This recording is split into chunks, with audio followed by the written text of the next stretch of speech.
Welcome back to Indefensible New Zealand. This is Season 2, Episode 1, and I'm Simon Ewing-Jarvie. Well, the election is done and dusted. The marriage guidance counselling between the governing parties is still going on, and I've had quite a few people asking me, who's going to be the Defence Minister? Who do you think will be Veterans Minister? Well, I've come here today to tell you it doesn't matter. And that might seem a little bit cynical, but let's look at the facts. Defence is quite a junior portfolio. It normally sits somewhere around 18 out of the 27 or 28 members of the Executive Council, and Veterans Affairs has from time to time even been a minister outside Cabinet. Now, why is that significant? It's because more junior people in the Cabinet, in the Executive Council, have greater difficulty getting Cabinet to give them new money. Who is likely to get to be the minister? Well, I know that there's a popular sort of pattern of looking to see who's got former uniformed experience. So who's that? Well, National's Chris Penk is one. He's served in both the New Zealand and Australian navies. And there's also Shane Reti, known as a doctor. And in fact, he was in the Army Reserve as a doctor while he was at medical school in Auckland. Andrew Bailey, currently going through the process of a by-election in Port Waikato, but a list MP, is also a former New Zealand Army Reserve officer and has also served in the British Army Reserve as well. Penny Simmons, a National MP with a few years of Army Reserve experience under her belt as well.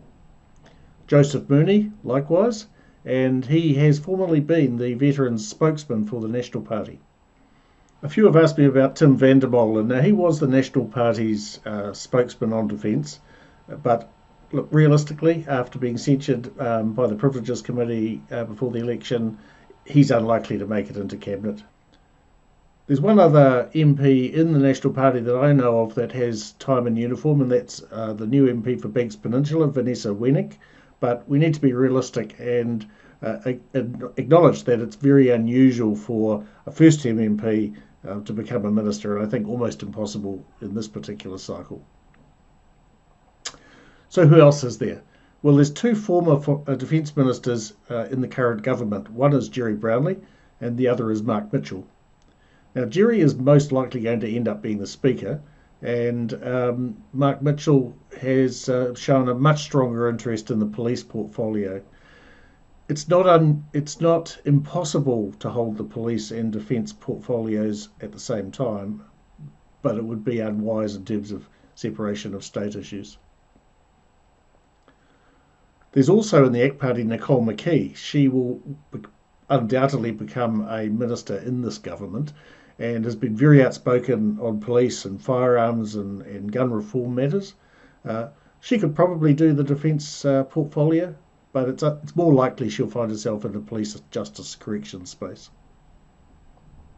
Is there anyone in New Zealand First? I don't see anyone obvious standing up, putting their hand up there. So who am I picking? Well, if I could pick the Defence Minister, I think I'd go for Judith Collins.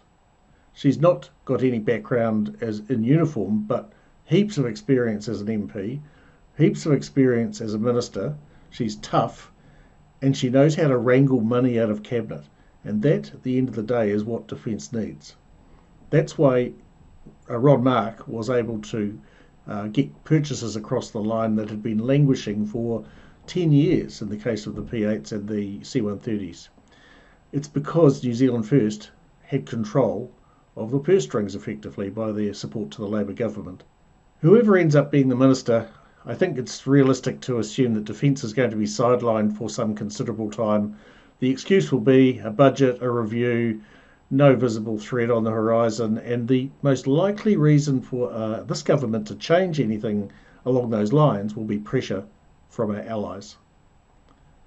Well, that's it from me today. If you'd like to send in any questions for the podcast, you can go to the unclas.com website and use the contacts page.